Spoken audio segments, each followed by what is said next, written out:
পাচ্ছি।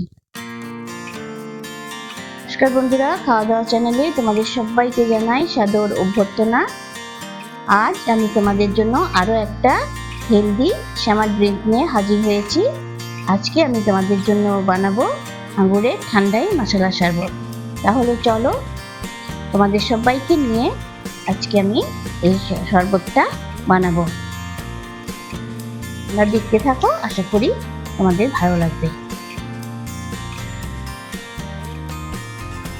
আঙুরের ঠান্ডাই মশলা শরবতের জন্য লাগবে আঙ্গুর। আমি 150 গ্রাম আঙ্গুর নিয়েছি, সবুজ আঙ্গুরটা, আর কালো আঙ্গুরটা নিয়েছি 100 গ্রাম, আর গোলমরিচের গুঁড়ো, দারচিনির গুঁড়ো, 2 চামচ লেবুর রস, পাতি লেবুর রস, আর 6টা এলাচ, 2টো লং, আর চিনির সিরাপ, আর স্বাদ অনুযায়ী লবণ লাগবে, আর অবশ্যই ঠান্ডা জল লাগবে। এখন আঙ্গুরগুলোকে আমি মিক্সিতে দিয়ে টেস্ট করে নেব।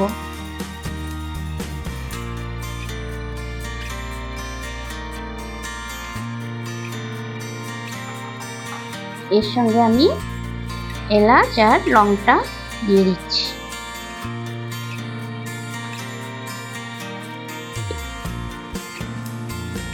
দেখো টেস্ট হয়ে গেছে। এর থেকে একটা এলাচ আর দারচিনির সুন্দর গন্ধ উঠছে। এবার যাতে আমি লেবুর রসটা মিশিয়ে দেব, চিনির সিরাপটা মিশিয়ে দিচ্ছি,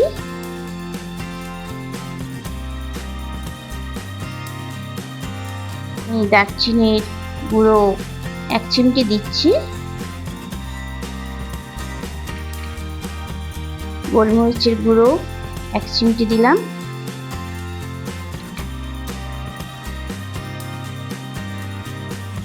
লবণ স্বাদ অনুযায়ী,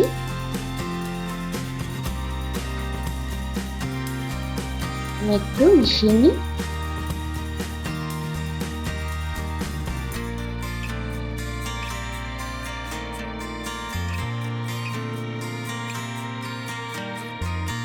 এবার এটাতে ফ্রিজে ঠান্ডা জল মেশাতে হবে।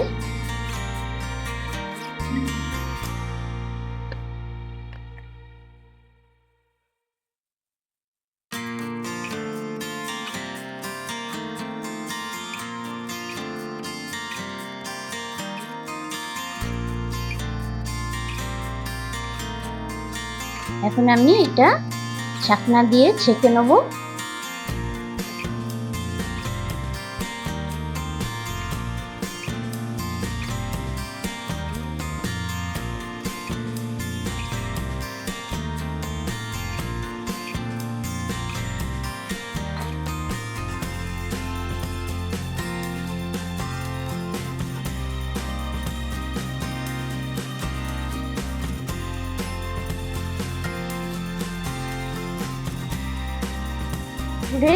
ঠান্ডাই মশলা শরবত রেডি।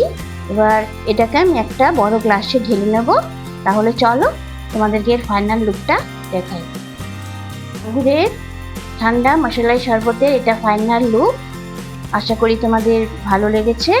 আর এটা খাওয়ার আগে তোমরা অবশ্যই 10 মিনিট আগে ফ্রিজে ঢুকিয়ে রাখবে। আর এই যে পুদিনা পাতা, এটা কিন্তু ডেকোরেশনের জন্য শুধু নয়, এটা তোমরা যখন 10 মিনিট পর খাবে এর একটা ফ্লেভারও তোমরা পাবে এই শরবতটার মধ্যে। সব মিলিয়ে শরবতটা ভীষণ ভালো হয়, আর তোমরা একবার অবশ্যই ট্রাই করবে। তাহলে চলো আজকের মতো তোমাদের কাছ থেকে বিদায় নিচ্ছি। আবার দেখা হবে একটা নতুন দিনে নতুন রেসিপির সাথে নিয়ে। ততক্ষণ তোমরা খুব ভালো থাকো। বাই।